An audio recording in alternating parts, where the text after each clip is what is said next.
जय हिंद। तो आज हम इस वीडियो में करने वाले हैं राष्ट्रकूट वंश से 25 महत्वपूर्ण एमसीक्यू, ठीक है।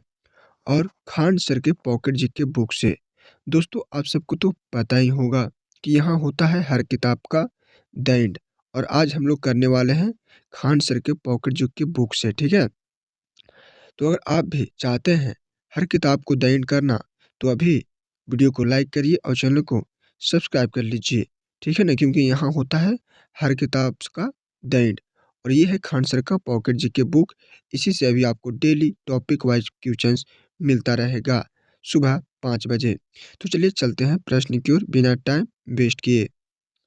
सबसे पहला प्रश्न है, दक्षिण भारत में राष्ट्रकूटों का शासन किन वंशों के समकालीन था? ऑप्शन ए है चोल और पांड, बी है सातवाहन और कदम, सी है पाल और प्रतिहार, डी है चेर और होयसल। सही आंसर ऑप्शन सी हो जाएगा, पाल और प्रतिहार। क्या हो जाएगा? पाल और प्रतिहार। राष्ट्रकूटों का शासनकाल 8वीं से 10वीं शताब्दी उत्तर भारत के पाल वंश यानी कि बंगाल और प्रतिहार वंश कन्नौज के समय रहा। तीनों के बीच कन्नौज को लेकर त्रिपक्षीय संघर्ष हुआ। प्रश्न 2 है, राष्ट्रकूटों के अभिलेखों के अनुसार उनका मूल निवास स्थान कौन सा था? ऑप्शन ए है एलिचपुर, बी है मानेखेत, सी है लटलूर यानी कि आधुनिक लातूर जिला जो आप विदर कहते हैं, और डी है बदामी। तो सही आंसर ऑप्शन सी हो जाएगा, लटलूर। राष्ट्रकूट अभिलेखों जैसे ताम्र पत्र में लटलूर को उनका मूल स्थान बताया गया है, जो आज के महाराष्ट्र के लातूर जिले में स्थित है। दोस्तों, हम लोग इसी तरह से हर प्रश्न को बारीकी से कर लेंगे, तो बस आप वीडियो को शुरू से लेकर अंत तक देखिए, ठीक है। प्रश्न 3 है, बाद में राष्ट्रकूट वंश का राज कहाँ स्थापित हुआ? Option A Manekhet, B Elichpur, B C Kanchi और डी है तंजावुर। तो सही आंसर हो जाएगा एलिचपुर यानी ऑप्शन बी। प्रारंभिक काल में राष्ट्रकूटों का प्रशासनिक केंद्र एलिचपुर यानी आधुनिक महाराष्ट्र था। बाद में राजधानी मानेखेत बनी। प्रश्न 4 है, राष्ट्रकूट प्रारंभ में किस वंश के समान थे? ऑप्शन ए पल्लव वंश, बी बादामी के चालुक्य वंश, सी कदम वंश और डी है चीर वंश। सही आंसर हो जाएगा बादामी के चालुक्य वंश। राष्ट्रकूट पहले चालुक्यों के अधीन समान थे। बादामी के चालुक्य शासक कृतिवर्मन को पराजित कर इन्होंने स्वतंत्र सत्ता स्थापित की। दोस्तों, आप लोग कमेंट में फीडबैक नहीं बताते हैं लास्ट में कि हाँ कैसा लगा आपको वीडियो। कम से कम आप फीडबैक दे के जाइएगा। और हाँ, आप जब हम क्वेश्चन यहाँ पे बता रहे हैं, तो आप भी आंसर बताते रहिएगा कमेंट में, और लास्ट में फाइनल स्कोर जरूर बताइएगा। प्रश्न 5 है, राष्ट्रकूट साम्राज्य का संस्थापक कौन था? ऑप्शन ए कृष्ण प्रथम, बी गोविंद तृतीय, सी दंती वर्मन और डी है अमोद वर्ष। चलिए इसका आंसर बताइए। तो सही आंसर हो जाएगा दंती वर्मन, यानी दंती दुर्ग भी कहते हैं उसे। दंती दुर्ग ने 753 ईस्वी के आसपास चालुक्य शासन को समाप्त कर राष्ट्रकूट साम्राज्य की स्थापना की। दोस्तों, इस बुक से हम लोग और भी बहुत सारा प्रश्न कर चुके हैं, जिसका हम प्लेलिस्ट बना दिए हैं। आप वहां से जाकर देख सकते हैं। मानिए कि एंशियंट हिस्ट्री खत्म ही होने वाला है, ठीक है। दो तीन टॉपिक और है, हम लोग करवा देंगे। तो वो आपका जो एंशियंट हिस्ट्री बुक है वो खत्म हो जाएगा खान सर के पॉकेट जी के बुक से। फिर कर देंगे हम लोग या तो विश्व इतिहास या फिर मेडिवल वाला, ठीक है।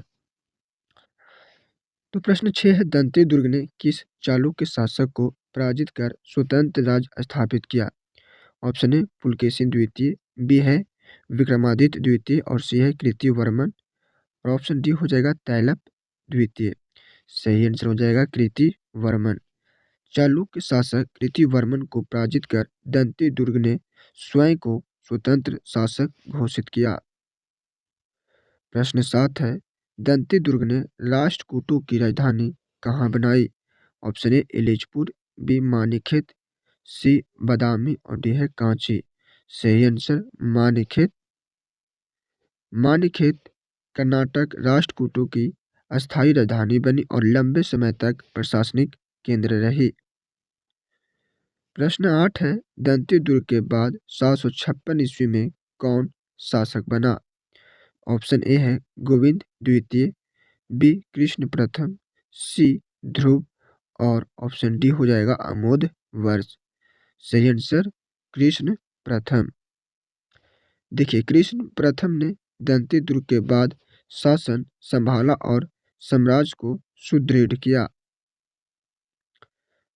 प्रश्न 9 है, एलोरा के प्रसिद्ध कैलाश मंदिर का निर्माण किसने करवाया? Option A Dantidurga, B Govind तृतीय, सी कृष्ण प्रथम और डी है अमोध वर्ष। तो सही आंसर हो जाएगा कृष्ण प्रथम यानी ऑप्शन सी। एलोरा का कैलाश मंदिर विश्व की अद्भुत शैल कला का उदाहरण है, जिसे एक ही चट्टान काटकर बनाया गया। प्रश्न 10 है, चट्टानों को काटकर मंदिर निर्माण की कला का श्रेय किस वंश को दिया जाता है?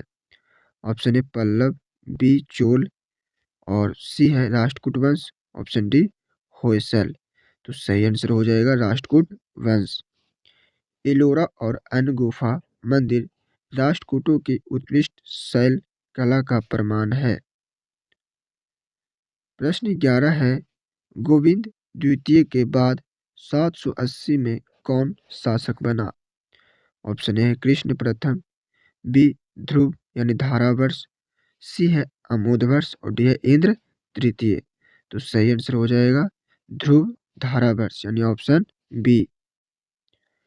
ध्रुव एक शक्तिशाली शासक था जिसने उत्तर भारत की राजनीति में हस्तक्षेप किया।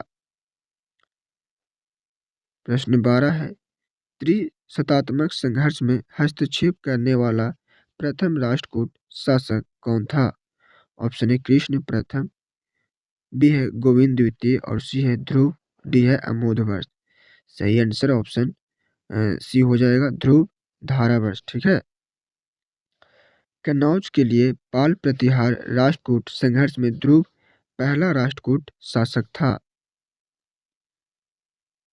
प्रश्न 13 है, ध्रुव ने किन शासकों को पराजित किया?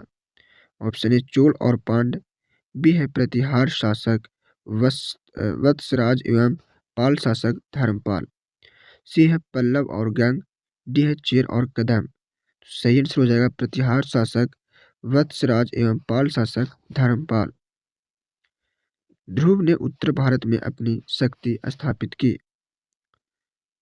प्रश्न 14 है, संजन ताम्रपत्र के अनुसार हिमालय तक अभियान करने वाला शासक कौन था? ऑप्शन ए ध्रुव हो जाएगा, बी अमोधवर्ष, सी गोविंद तृतीय और डी है इंद्र तृतीय।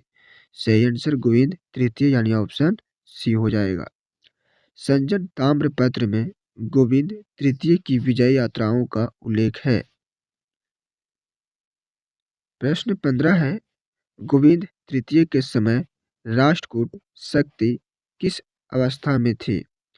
ऑप्शन ए प्रारंभिक अवस्था, बी पतन काल, सी चरम उत्कर्ष काल और डी है पुनरुत्थान काल। सही आंसर चरम उत्कर्ष काल। इस समय राष्ट्रकूट साम्राज्य उत्तर से दक्षिण तक फैला हुआ था। प्रश्न 16 है, गोविंद तृतीय ने किन शासकों को पराजित किया? ऑप्शन ए पल्लव और चोल, बी है पाल शासक धर्मपाल एवं प्रतिहार शासक नागभट्ट द्वितीय, सी है चेर और पांड्य, डी है गंग और कदम। तो सही आंसर हो जाएगा पाल शासक धर्मपाल एवं प्रतिहार शासक नागभट्ट द्वितीय। इससे राष्ट्रकूटों की सर्वोच्च शक्ति सिद्ध हुई। प्रश्न 17 है, अमोध वर्ष का शासनकाल क्या था? ऑप्शन ए 780 से 814 ईस्वी, बी है 814 से 876 ईस्वी, सी 876 से 915 ईस्वी और डी है 915 से 927 ईस्वी। तो सही आंसर हो जाएगा 814 से 876 ईस्वी। ठीक है। देखिए, अमोद वर्ष का शासन शांतिपूर्ण और सांस्कृतिक उन्नति वाला था। चल अब प्रश्न 18 है, अमोधवर्ष किस धर्म का अनुयायी था? ऑप्शन ए शैव, बी वैष्णव, सी बौद्ध और डी है जैन धर्म। तो इसका सही आंसर जैन धर्म हो जाएगा। वह जैन आचार्य जिनसेन से प्रभावित था। अगला प्रश्न 19 है, कविराज मार्ग किस भाषा में लिखा गया ग्रंथ है? तो इसका ऑप्शन है ए में संस्कृत, बी प्राकृत, सी कन्नड़ और डी अपभ्रंश। तो सही आंसर हो जाएगा कन्नड़। यह कन्नड़ साहित्य का पहला प्रसिद्ध ग्रंथ माना जाता है। प्रश्न 20 है, अमोध वर्ष की राज्यसभा में कौन कौन विद्वान थे? Option A Banabhatta, B Kalidasa और ऑप्शन सी हो जाएगा जिनसेन यानी कि महावीरचार्य एवं स्वयंभू। डी है भवभूति। सही आंसर हो जाएगा जिनसेन, महावीरचार्य एवं स्वयंभू। इससे अमोध वर्ष के साहित्यिक संरक्षण का पता चलता है। प्रश्न 21 है, अमोध वर्ष ने किस नदी में जल समाधि ली? Option A Godavari, B Krishna, C Tungabhadra और डी कावेरी। सही आंसर तुंगभद्रा नदी। जैन धर्म के प्रभाव में उसने जल समाधि ली।